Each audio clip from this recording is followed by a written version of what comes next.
Pessoal, vamos falar um pouquinho hoje sobre bolores e leveduras. Então nós vamos fazer 3 vídeos para abordar esse assunto. E agora nós vamos começar com a parte de bolores. Na verdade, os bolores e as leveduras, eles são classificados nos fungos, né? Então quando eu falo em fungos, eu falo em bolores e leveduras. Os dois estão na classificação dos fungos. Os fungos, ou seja, os bolores e as leveduras, eles são utilizados pelo homem na alimentação. Por exemplo, cogumelo, champignon, shimeji, são modelos de cogumelo. E também na produção de alimentos, pão, vinho. Só que os fungos, eles também podem ser utilizados na medicina. A gente tem antibióticos produzidos a partir dos fungos. Então, eles estão em todos os lugares. A produção de plantas na agricultura, nós utilizamos os fungos. Hoje aí é bem comum. Existem mais de 100 mil espécies conhecidas, em torno de 200 são patogênicas para o homem, ou seja, podem vir a causar algum tipo de doença. Eles são quimio-organotróficos. O que é isso? Eles precisam adquirir o alimento orgânico dele, né? Eles não produzem o próprio alimento. Então, eles necessitam de compostos orgânicos do meio externo, como fonte de energia e carbono. Normalmente são polissacarídeos ou proteínas. E eles absorvem esses nutrientes. Eles não conseguem produzir o próprio nutriente. São anaeróbios facultativos e aeróbio estrito. Então, quando eu falo nas leveduras, elas são anaeróbias facultativas. Em algum momento é anaeróbia, em outro momento ela é aeróbia. E os fungos, os bolores, eles são aeróbios estritos. Os fungos, eles podem fazer associações simbióticas com plantas, que é muito bom. São conhecidas como micorrizas. Eles auxiliam as plantas a absorverem minerais e a água do solo.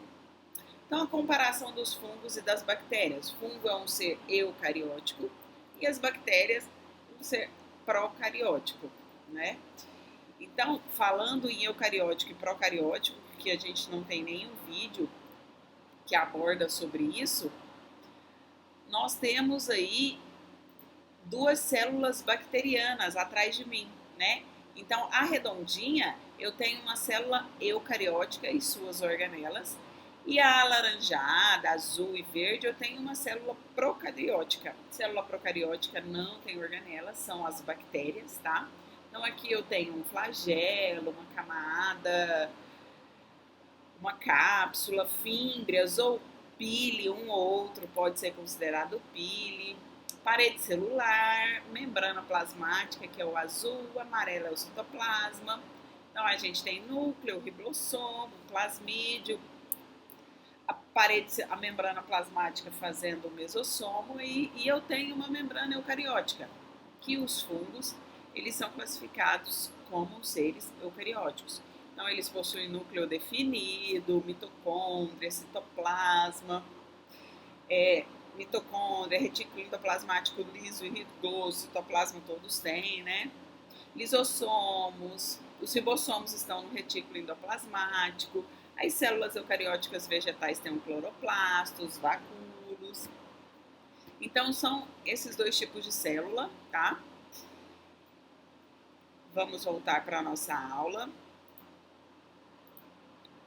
Então, o fungo, os bolores, os fungos, eles são eucarióticos e as bactérias são procarióticas. A parede celular dos fungos, ela é composta por glicana, manana, mas em torno de 80 a 90% é formado por polissacarídeo.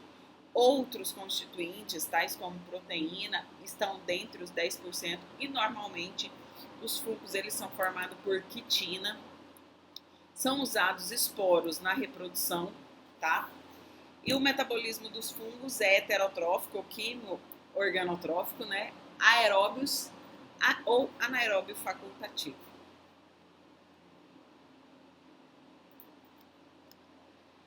Os fungos, os bolores, eles são filamentosos e carnosos. As leveduras não, tá? Então, os bolores, eles são filamentosos e carnosos, ou seja, eles formam hifas, eles crescem como hifas, certo?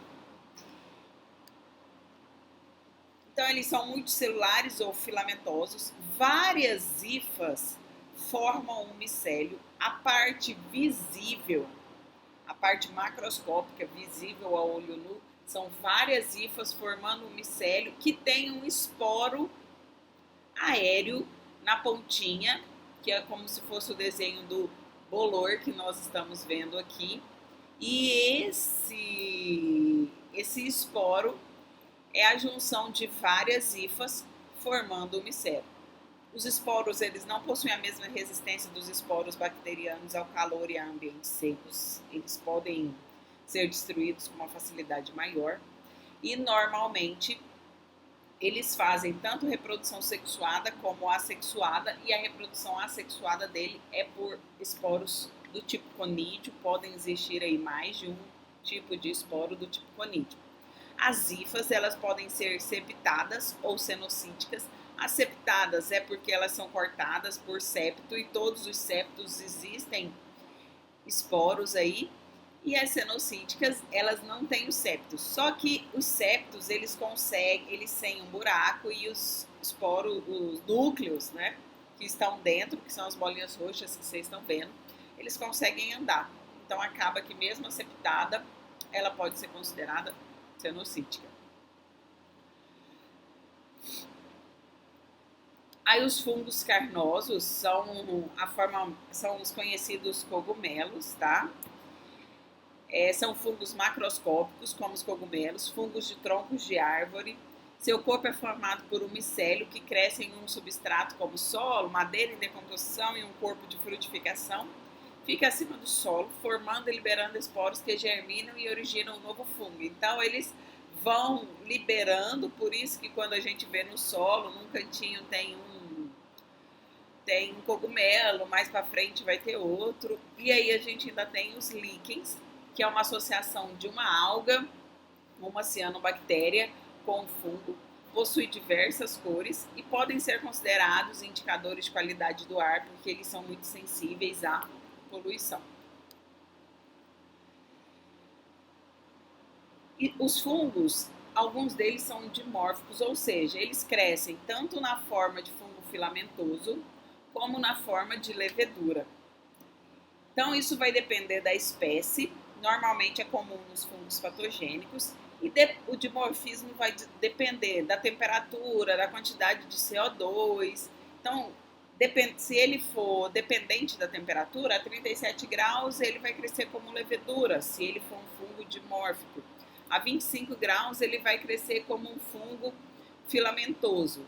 Aí tem uma imagem aqui de um fungo dimórfico, que é o mucor, só que ele depende da concentração de CO2. Então, na superfície do agar, ele cresce como uma levedura, tá? Ele tem um crescimento de levedura com pouca concentração de CO2, mas na região do agar com maior concentração de CO2, ele cresce como um fungo filamentoso, que é o B. Pessoal, muito obrigada, até o próximo.